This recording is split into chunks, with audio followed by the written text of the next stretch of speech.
Dieu vous bénisse.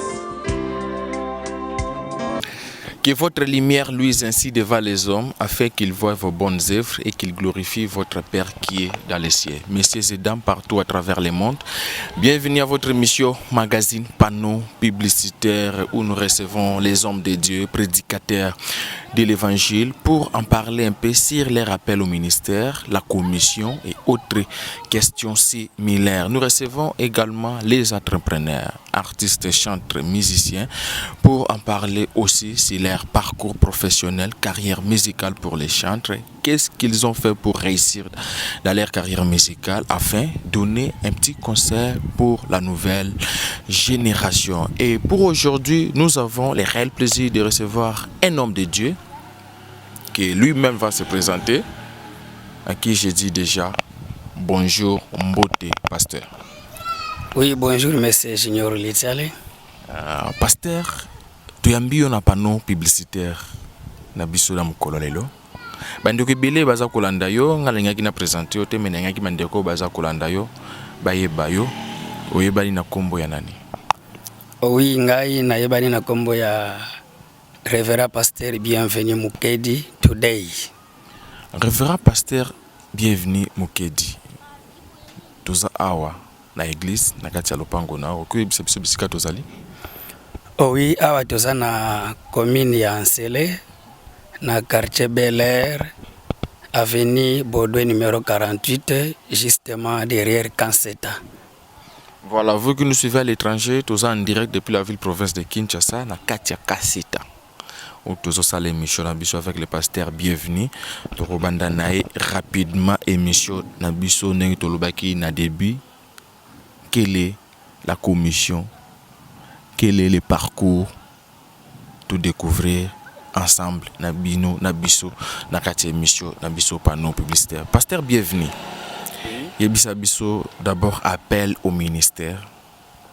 Ozwa to oyamba appel ndengeni ni posalela kolo Yesu Kristo. Ok, merci beaucoup, monsieur Junior Litiale. Oyebi que appel au ministère, il y a certains qui comprennent peut-être de leur façon. Ngai, premièrement, j'étais d'abord quelqu'un de nos apostoliques, prêtre dans l'église apostolique. Je ne savais même pas que un jour je peux devenir ce que je suis devenu aujourd'hui. Alors, ngai ezana mutu ayaki ko prêcher ngai te pour que nakota na message. Un certain jour, moi je ne voulais même pas qu'on me parle des messages de Branham. Un certain jour, on m'avait invité par un frère comme ça de notre tribu. Alors, nakendaka na église, ezalaka na Angile, na église Rocher, tabernacle. Alors, nesika nakendaki. Tango na okaki Matéa. Et puis j'étais même convaincu que natikala directement moko ya kati ya basango ya bandeko bazana kati ya sango ya message ya Branham. When is la vers banini? C'était en l'an 2011. Oui, ezalaki na 2011, voilà, 2011. Et na 2011 wana tango tozana 2011, comme c'était aussi une église où Dieu se manifestait aussi également.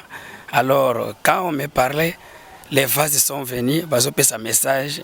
Ainsi dit le Seigneur, tu es mon serviteur. Je vais commencer à faire avec toi des choses grandes.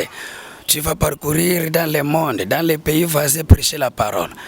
Comme Nazalaki Moutoumona outi fraîchement à Néo, n'abandonne qu'à comprendre maintenant qu'est-ce qu'elle appelle, je ne comprenais rien du tout. Alors, ce qui au long n'a qu'une église Moussous, bazopé sa okaka, même message. Aux serviteurs nangai, nzambe na bando pesa nga message maintenant à travers les vases. Aux serviteurs nangai, aux ana don ya prêcher évangile, okobanda kote ya liloba, na komanda ko salela yo makas, boy na boy. Et après, une année après, na bandi komona sikoyo ba message wana bandi sikoyo ko se confirmer sikoyo. Wana sikoyo na 2012. À ce moment-là, na 2012, un jour il y avait un pasteur qu'on appelle pasteur Josué la Victoire Buchimuni. Pour le moment nazoloba azana Angola. Akendaka na ngomba. Tango akenda ngomba ngai nakendaka na enzela mokote. Ngana chikalaka na ngai. ake na ngomba kuna ake abondeli tango azobondela nde Nzambe azopesa ye message na ngai kende mona bienvenue mukedi yebisa ngai Nzambe nde mutu na yebisiye ba message o yazwaka wana ezalaka bato te ezalaka nde ngai nde Nzambe na lobelaka ye soki azwi musala wana osirete to soki azoboya akomona oyo kokomela ye. Alors j'ai vu que c'est très sérieux. Comment je peux commencer à prêcher? Alors, en 2013, il y avait une cellule kaka église wana Rocher Tabernacle. Cellule wana ezalaki na Badara. Tango cellule wana na Badara. Ezalaka na prédicateur moko boye abandaki koya côté ya biso parce que pasteur alobaki que non bino batu boza musika fo boya kameka na ba semaine. Partout boya ka dimanche mais na ba semaine te. Alors certains j'ai dit prédicateur alinga ki a prêcher biso ayaka te jour ngo wana. Alors batu ba en église na lobino lokola batu ba boye vraiment qui va nous prêcher. Alors nayoka ki kaka na kati na ngabino je dois quand même prêcher. Nazwaka Bible c'est pour ma première fois. Donc ezalaka incertain j'ai dit to ki malin peut pas ndeko ba sosola prédicateur o esengela ki a prêcher les jours wana ayate donc ayakate bala moko sentir charge wana na kati na yo pour prêcher et c'était la première fois pour prêcher. Voilà. Et ça la première fois pour na prêcher ndeko na esengela ya ko prêcher a prêcher te na lobino bana Nzambe ba eboy bakoki kozonga boyete nde na sengi Bible na ebaka lisusu ti lelo verset yango na fongoli na tombe na Jean 14:12. Donc c'était une prédication en quelque sorte non préparée mais improvisée. Voilà, c'était une prédication vraiment qui est venue vraiment je n'ai même pas préparé ça parce qu'on attendait la personne qui devrait venir nous prêcher maintenant l'évangile. Comme cette personne n'est pas venue, alors moi je me suis décidé non, on ne peut pas laisser les enfants de Dieu retourner comme ça. Il fallait qu'il coûte quand même quelque chose. Alors j'ai ouvert la Bible en Jean 14:12. Nabandi côté. Moi-même je ne comprenais même pas qu'est-ce que je prêchais, comment est-ce que je prêchais. Alors quand je prêchais, il y avait un frère qui a enregistré la prédication que je prêchais là. Alors après bapesi yango pasteur. Tango ba memela yango pa pasteur ayoki alobino. Mwana oyo azana ministère bo c'est que message Nzambe bandaki ko pesa. Na bandaki ko négliger yango. C'est que zalaki vraiment vrai message. Alors dans ce cas, il fallait encadrer maintenant cet enfant ici. Alors tango pasteur Josué ko kendela ngomba ye Nzambe ayibiseke no kende il fallait obondela pona mwana wana po ministère ne wana ekende liboso mais malgré cela tango yango bayaki babondelaki pona ngai te vous comprenez quand même bande ko na biso lelo babondelaki pona ngai te waneka ko étouffer mais le prophète dit que les dons de Dieu trouvent toujours leur place. Tout ce qu'il pouvait faire mais on ne pouvait jamais faire. Na 2013 tango na bandi côté a déjà na juridiction. Maintenant les pasteurs responsables aye kolobano il faut que otikala directement prédicateur ya cellule oyo comme wana nanu ba teli maboko te maboko te alobi ko banda côté mais malgré ya linga ki bongo mais moi je n'étais pas encore convaincu abino malgré bongo na banda côté ya nanga mais un jour moi-même nanga moko Nzambe ayo kolobelanga nanga moko na vision na butu nazomona Bible liboso na ngai na simbi Bible boye nazokende côté nabi est-ce que ils ont Nzambe ils ont imagination to ezani na kena epsi pasteur alobi ça c'est Dieu qui est venu te confirmer que ozana musala na ye. Alors il faut tokota na maison de dons tokota na maison de dons Nzambe a confirmé alobi que wana ezanga inde mutu na ye ko confirmer qu'il se consacre pendant 3 jours. Na longwa ka na kenda na zamba moko boy na sala kuna je crois que bandiko zomona moi sinanga les autres sont témoins na kenda kuna na sala 3 jours na zamba tango na sala 3 jours 3e jour na ngonga ya 12 heures tango na zobondela ndi na oki mupepe moko boye ya makasi na kwei tango na kwei ki wana ndi na oki mungongo ekomi kolobelanga ke kobanga te ndengonga na ngai ekoki po ngai na banda kosala na kati na et la va est partie comme ça. Alors j'ai vite compris que c'était maintenant l'appel de Dieu. C'est ça. C'est la malembe. Wana toujours malembe étape par étape l'appel au ministère.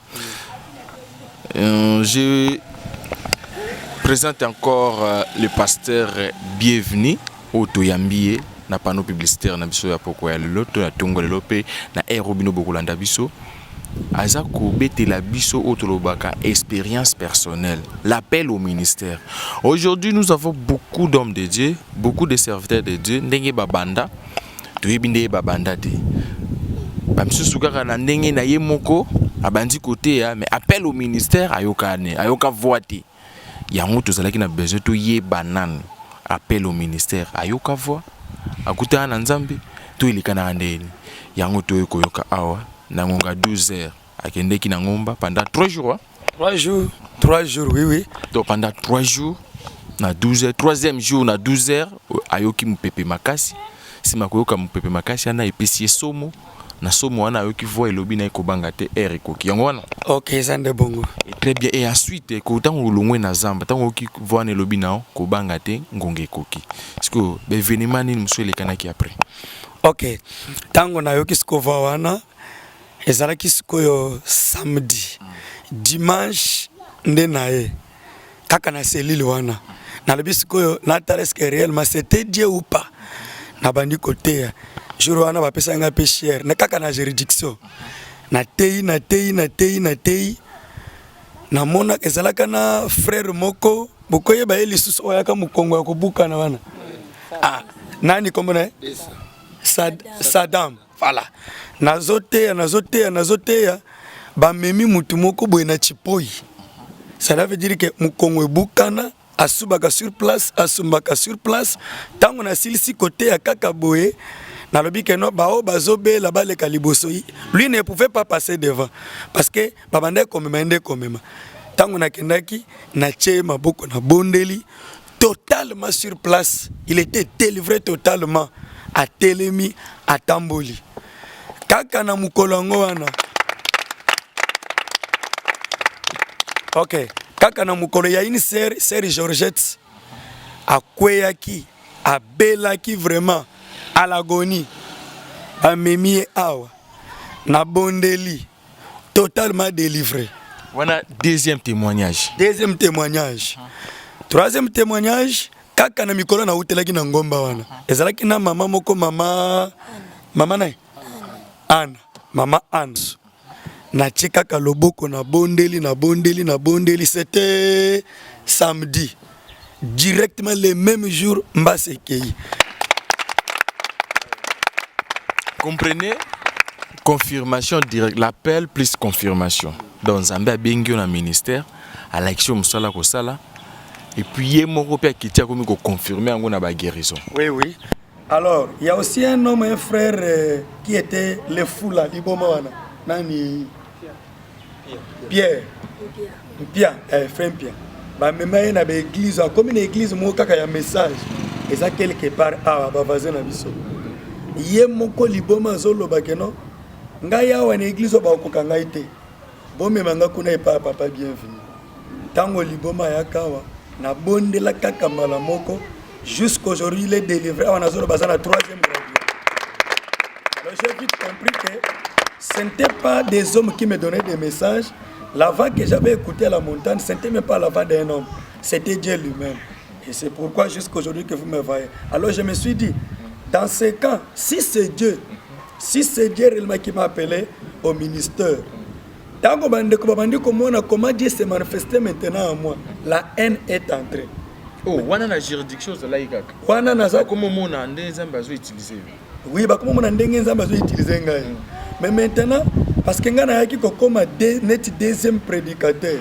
Pasteur responsable a ekotinda pasteur mususu. Ngana comme lokola net mutu ya mibale. Sikoyo lokola yeba biloko wana ezo se manifester bana ete. Un ekoti. Sikotango un ekoti, je me suis dit le prophète dit si vous êtes dans une assemblée et que vous voyez que les dons que vous avez été étouffé. Le prophète dit qu'il faut sortir de cette assemblée-là. Je me suis dit comme ça, si c'est réellement c'était Dieu, que Dieu me confirme maintenant chez moi que je commence une œuvre. Parce que j'ai déjà l'appel et la confirmation directe. Malembe. Donc, tant que manifestation, on a dit que c'est manifesté. Donc, pour ça, c'est comme on a guéri à travers le ministère, l'église, donc, la juridiction aux Zalaki. Oui. Pasteur responsable à Zalaki sur place ou a dit pasteur, beaucoup des prédicateurs dans oui. Oui, oui. Parce que le miracle, c'est le ministère, et on a un ministère de la voilà. Et néo-kota, jalousie et kota. Donc, on dirait que voilà comme d'accord. Non, comme tu fais, on Branham a qui boité. Comment Branham a le ce que mon idole comme vous allez tout faire, il faut bien l'église. Même l'église. Ok. Il y a bien l'église. La juridiction. La juridiction. Mais l'église, mon nez n'est pas na Petro Congo. Parce que na ye na ndako awa. Na mwasi na ngai, na bana na ngai. To bandika kakoyemba wana ti le premier dimanche.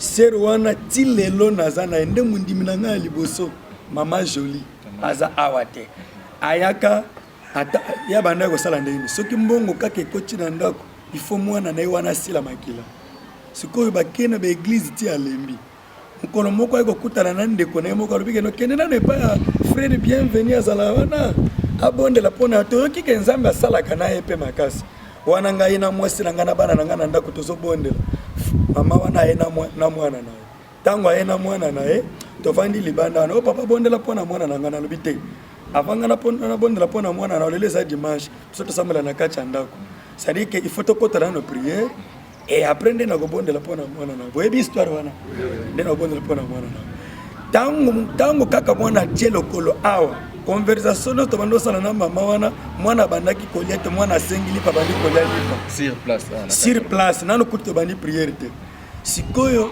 ere ya prière ekoki tokote na ndako tobondeli esili na bondeli pona mwana wana l'enfant était pâle ça demandait une transfusion mais tango na bondeli l'enfant était totalement guéri siko tango mobali na ye kotuna ye okendaki na mwana na hôpitalité na kenda mwana na hôpitalité mais mwana makile ezongi ndenge nini o tokendaki pa frère bienvenue abondeli nga pe nazo comprendre te nde omoni makile ezongi alors à partir ya lelo ngalo bando sambela na nga kaka et pas frère.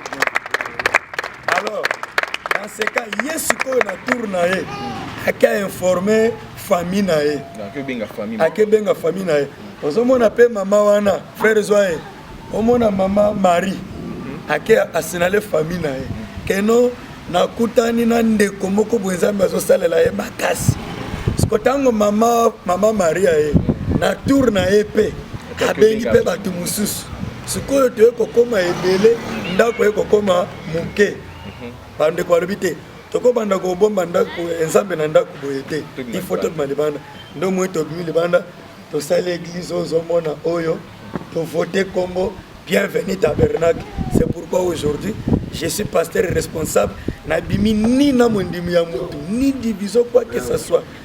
Frère Banam dit que l'église doit commencer selon la parole. Na bandi église na liloba na zo ta mondimi ya mutu te. Très bien, l'église doit commencer selon la parole. Ils ont un mécanisme pe tuna moko oyelingana tuna. Oui. Lelo moi bande ko belé baza ko sala débat. Moi mingi o église il faut banda soit na campagne soit il faut ce que bimaki na balo lenge moko bo il faut ça la campagne. Est-ce que dans la baloba il faut banda selon la parole obligatoirement il faut ça la campagne d'évangélisation. OK, merci beaucoup monsieur Junior Litsare, c'est une très bonne question. L'église ne commence pas par la campagne. L'église commence par la parole. Et puis avant que l'église ait banda, il faut que tu aies d'abord l'appel. Voilà, il faut que tu... Et puis tu peux avoir le ministère, mais tu n'as pas encore la commission. Il faut attendre maintenant l'appel ainsi qu'à la commission. Bref, l'église commence par la parole et non par la campagne. L'église ne commence pas par des divisions. Très bien. Merci beaucoup de ces réponses. Après l'appel au ministère, commission, tout le monde commission a un miracle banda au kokisama ou bien commission peut y acquis après ministère là. Mais quelque chose sur ça parce qu'on dit que belé va comprendre un moment passe appel et puis commission on zamba pesa kio ezala ini eza mongongo o alobaki na ko banga te eza ngonga na yo banda ngonga na yo na banda na yo ou bien eza na eloko mususu yaki après appel na. OK, merci beaucoup vraiment. C'est une très bonne question. C'est-à-dire Quand le pasteur Josué là, que je vous dis, qui est maintenant en Angola, en Luanda, qui m'appelle bientôt, je le salue en passant. Alors, Aouti Nangomba le dit que voilà ton message que Dieu m'a donné. Alors, Dieu m'a dit que je te donne les cannes. On appelle ça les cannes. Alors, cannes, on a des ekobanda kozala défi na akade un problème. Et puis il m'a dit encore, parce que le pasteur là c'était un visionnaire, Dieu travaille beaucoup avec lui. Dieu m'a dit que tu as une œuvre qui brille en toi. Voilà maintenant la commission que Dieu m'a donnée. C'était la canne, et puis les dons de vision, les dons de discernement. C'est ça la commission que Dieu m'a donnée pour tant qu'on a devant un problème, pour que cela puisse commencer à se confirmer. C'est ça. Une fois problème, écoutez un problème, oui. Pour rappeler ensemble la commission, problème. Et puis, quand nous écoutons déjà, pour essayer de saler la situation. Ok, merci beaucoup. Naye kokutana na ka ebele. Nazana kamoko ya liboso Maître Patrick. Moi si naye Béatrice Ngalula. Bakanga grand frère naye na Epecrim. Je crois que va faire ba histoire wana. Epecrim wana na Epecrim. Ba dépenser ba mbongo me mutabimate. Alors ba betela ekaka lisolo ba vanda na mikondo. Ngai naza koto na kanseta. Ba beteli lisolo aye. Tango na bondeli, du fait que Dieu m'a donné, mais Dieu m'a donné les dons là, la vision. Tango na bondeli, Dieu me dit, yebisa eke akende na Epecrim. Soki kaka talani kaka nande kona ebo akozala délivrer. Wana ayebisa akeyebisa nani. C'est que ngai na bondeli Béatrice. Ya Béatrice nde bakangaka na Epecrim. Tango nga na bo ya kolela ngeno papa bondela po ba Nzambe ako délivrer. Yaya nanga na prison na bondeli. C'est pourquoi Dieu me dit que na yebisa Béatrice wana akende na Epecrim. Il suffit que ba tout anakaka mis ilonge tout anaka bo délivrer. C'est quelque chose jusqu'aujourd'hui nga moko pe lekela ngai. C'est un certain jeudi, je reconnais encore. Na bondeli jeudi. Vendredi accueilli. Ba tout anakaka mis boy azongi. Zete ko ya na tongo te na poko bimisi maye. Lui croyait que kaka na minute on est fort mutambi. Cela veut dire que colonel a outaki na auditorat a esko na Epecrim. Tango aye na Epecrim azoyebisa siko capitaine na Epecrim que azana posana kota na tala ba prisonnier baza a. Tango akota tombé juste kaka na grand frère na wana azala na prison. Toi qu'est-ce que tu fais ici? Allez, capitaine na lingi yo muto alanda ngai directement na auditorat. Alors, le colonel est supérieur à capitaine. Colonel, capitaine est le capitaine a frère wana azande ko ya colonel. Orte. Ce que colonel pas bande ko kanisa lokola frère wana aza soda orte. Akoma kuna yo za soda, on aza soda. Alors, mais kuna ke salani. Oh non na yebi ku tuté. Allez. Zoma kende. C'était la délivrance totale. Vous voyez maintenant la confirmation. Donc, miracle salami. Miracle. De quoi ça soldat, mais bah oui, monsieur le col soldat. Bah comme monsieur le col soldat, pas même un saf. Ok. Quand mususu lisusu, nazana frère moko comme on a fils bauta kangaliema. Azalaki musulman, né musulman, grandi musulman, mari musulman, étudiant musulman. Moi si ne bande ko bota te banda babala plus de 5 ans. Sikoyo nae na bondeli. On a minute na zoloba batikala bandimina na baptisa musulman. Ah ça déjà na moi. Voilà le miracle que Dieu a fait. Voilà, merci beaucoup fidèles auditeurs, téléspectateurs et chers internautes. Nous avons beaucoup bana émission la mission panneau publicitaire. Toyambi bongo pasteur bienvenue. Il y a bienvenue tabernacle. Oui oui. Les nous ont créé pour un problème moi mingi.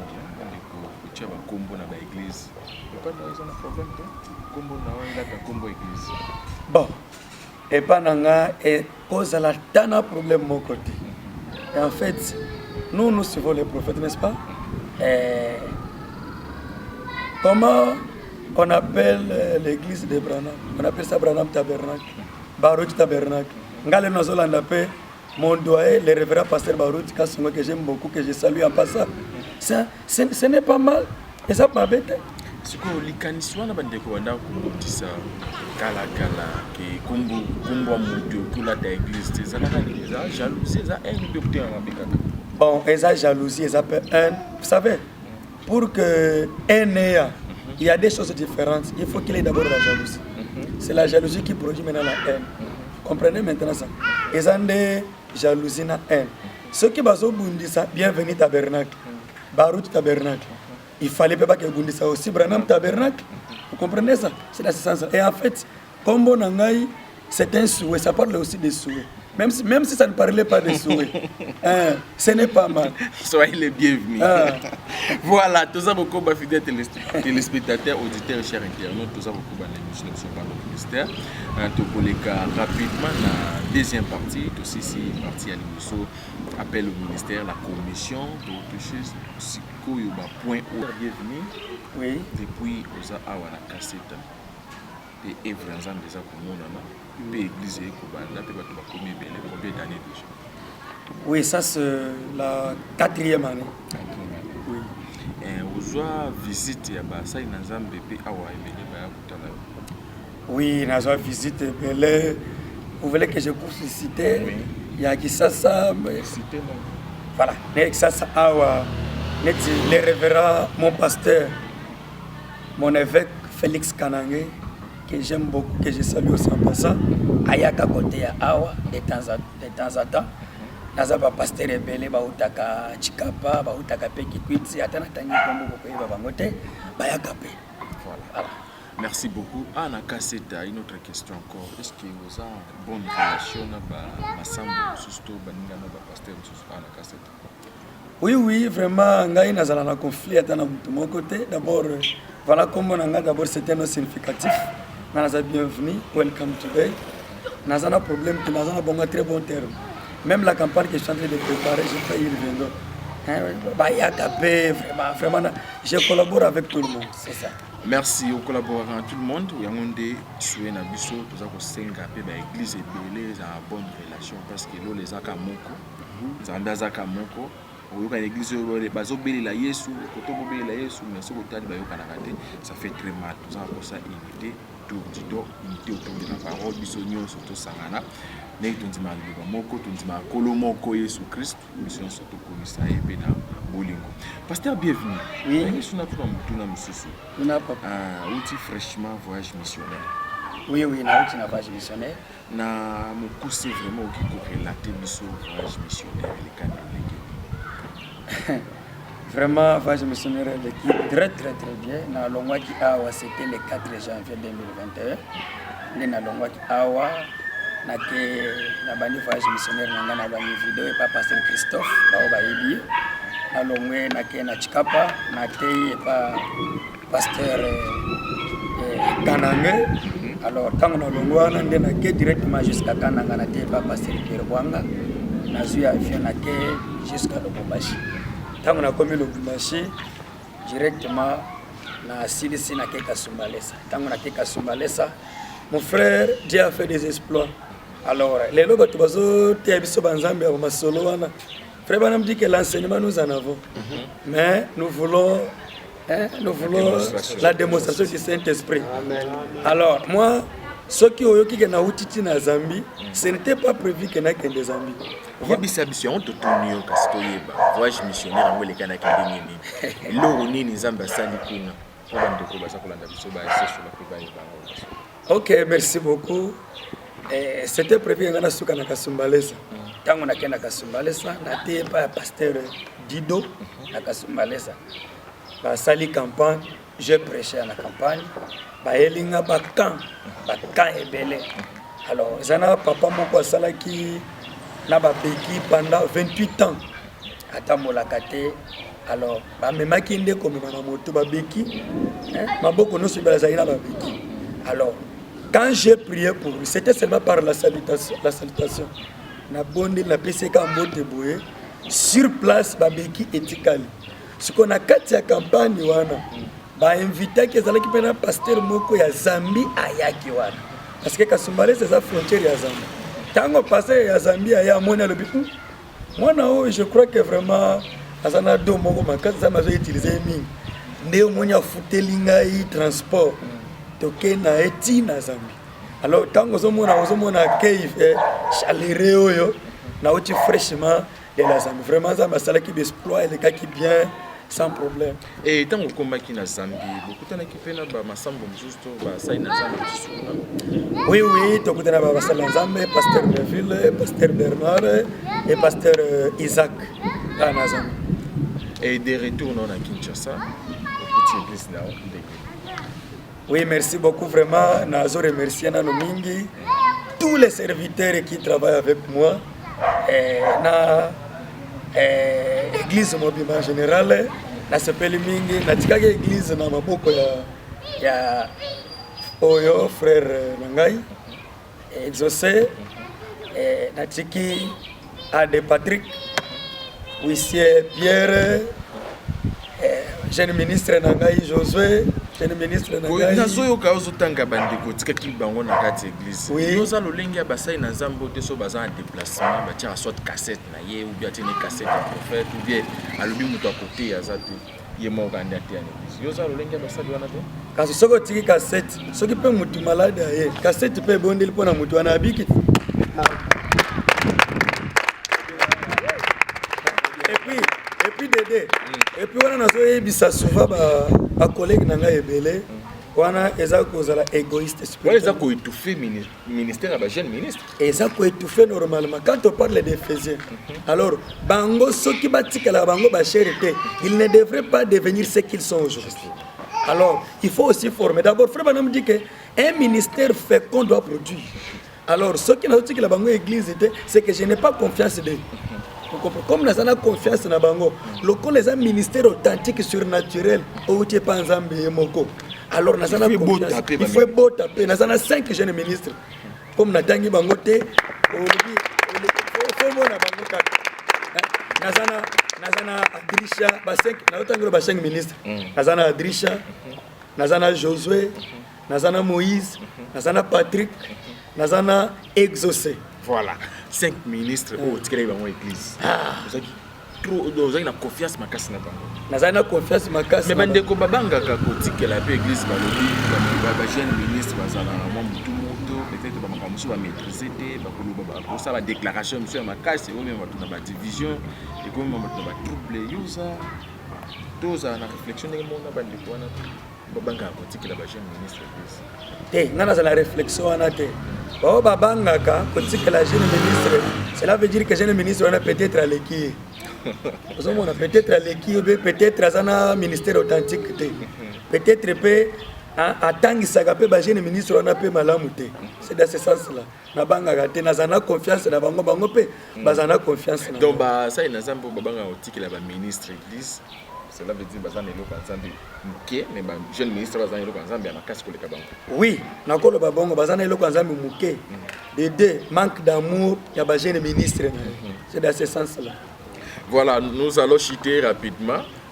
Il y a un événement pour eux, donc c'est un gros, on dit ça les que on appelle rapidement la voyage missionnaire là. Pour ça que une grande campagne d'évangélisation sur les marins à cassette. Mais quand on peut solo là, peut peut-être la mission sur la campagne yango mululu yango zo bon ça on lengi. Campagne yango kutu esengeli kutu wisena ngamoko Pierre aloba, wisena nga Martin aloba. Wise nanga Daniel alo, wise nanga Camille alo, wise nanga Daniel alo. C'est que ça campagne moko mystique. Parce que na yebi que au moins l'église d'abord na yebi que avant toute ba démonstration salem, batu ba golanda nano, batu ba gondimela nano na présidente nanga de chantre Ritsingondo ozomona na adjointe nae. Oyo mwasi nanga, c'est ça ma femme légitime, maman Tété. Merci kaka. Moi nanga bienvenue bien ko. Sœur Charlotte. Gatuni, mwasi moko kaka obie ba monsieur Subasali. Mwasi moko kaka. Vous êtes ça là basi mi balete. OK, pour la campagne, merci beaucoup. Oui. Répétez nos questions là. Mululu à campagne. Ozo bokisa ngolo lengi. Peto zelani na campagne yango. Premièrement, c'est la nouvelle convertie. Dédé, c'est la démonstration du Saint-Esprit. Nzambe ya Barut, Nzambe ya Kanange, Nzambe ya Carlos, Nzambe nanga tango ba okuta na ekosala explosion. Dans ce sens-là.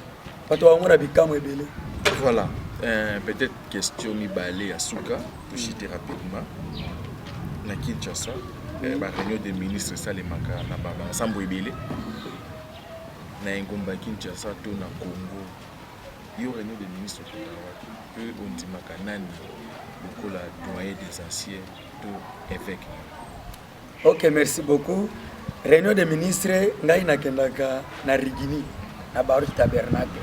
Lesika nakendaka kokola na ministère lesika na sala réunion des ministres voilà dans ce sens là mais otuninga data campagne te Comment doyen des anciens yo lingi na episode doyen yo lingi na lobelo doyen yo ebi déjà doyen lingi lo doyen voilà campagne yango zo bungisa ngo ezalaka bon campagne vraiment à côté un peu rapidement le calendrier. Au date, on a fait cette date exacte. Et que la campagne fait ça 4 jours. Parce qu'il faut attaquer pour prêcher. Du 27 au 30 mai 2021. Donc, année au bac. Le 27, du 27 au 30 mai 2020. Kaka na année où ça ina Nzambe ni yango ba dakande ba ça. Donc oh oui hein. On va inviter surprise. Ah oui, il faut y bango, non seulement ba prédicateur ba pena ba chantre. Tokozala na Carlos Barut Kalala ya Barut Tabernacle. Tokozala na révérend pasteur Félix Kanange. Tokozala na révérend pasteur Simon Diambila et puis plus ngai moko hôtes, les responsables et pasteur bienvenue Muketi. Voilà, pasteur bienvenue Muketi de Kominasuka. Un tout dernier message na bandeko nyos na radio, na TV, télévision et internet. Et puis ceux qui paient numéro contact de Zala, on a bandeko ba ko Lubondi, to bandeko pe ba ko ba sungayo. Na message pe vous en aida aussi na mbongo te.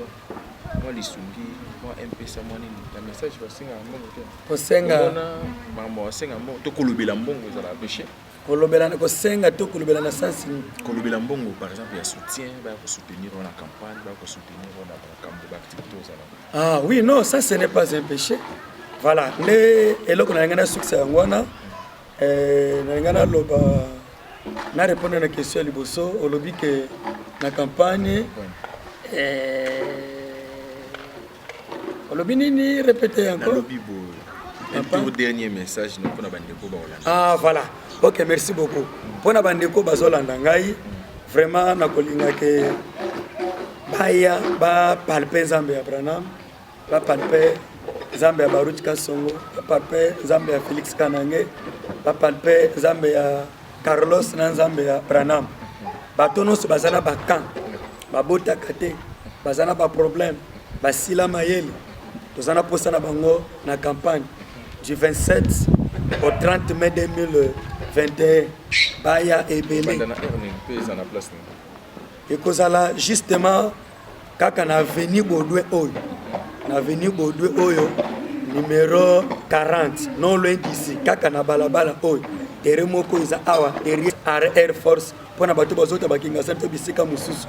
Na sima kanseta soki batuni kaka wapi église a bienvenue tabernacle d'ailleurs ba affiche et ko bana koleka tina RTVA tina bakwe bako mona pona numéro ya contact kolobaki pona ba olinga ba soutenir ngai numéro na ngato bato bazala posa to bondela pona bango même à distance numéro eza 081 300 69 97 je reprends 081 300 69 97 numéro msous 097 60 65 664 097 60 65 664 vraiment nde nakosenga mpona bandeko to na badoyen bato bazana bambongo bazobebisa pamba to bampako bakolanda ngai na ngonga oyo asoutenir ngai naza vraiment na bainstrument na église te oyo koyei kobeta na campagne te vraiment basoutenir nga olote bando soutenir makambo ya pamba pamba na kosenga numéro ya Vodacom wana ndeza na M-Pesa na ngai basoutenir ngai vraiment lokola esa campagne rataki depuis année passée inspiration ezaka to sala yango me makoki eza te nde nasengi na bafrère na bapasteur na basere ya bato ya moyen basunga ngai mpo campagne oyo esalema malamu. Merci beaucoup. Merci beaucoup. C'est moi qui vous remercie, frère Junior Lital. Voilà, merci beaucoup. Ça n'est fini par ici. Nous mettons un point final à notre tranche, à notre émission magazine Panneau Publicitaire. Vous allez qu'ébéler Bolantiki soit à travers le monde. Tu es avec le pasteur, bienvenue Moukébi. Oui, oui. Pasteur responsable, bienvenue Tabernacle. Ah, nous allons en casser. En tout cas, merci à l'église, bienvenue Tabernacle. Merci à maman, merci à Bandeko Nyoso. C'est là qu'on a fait l'émission. On a vu le baou Nyoso Bolantiki sur la radio. Pour contact, pour participer à notre émission, plus que ça. Seigneur, je te 82 225 merci aussi pour savoir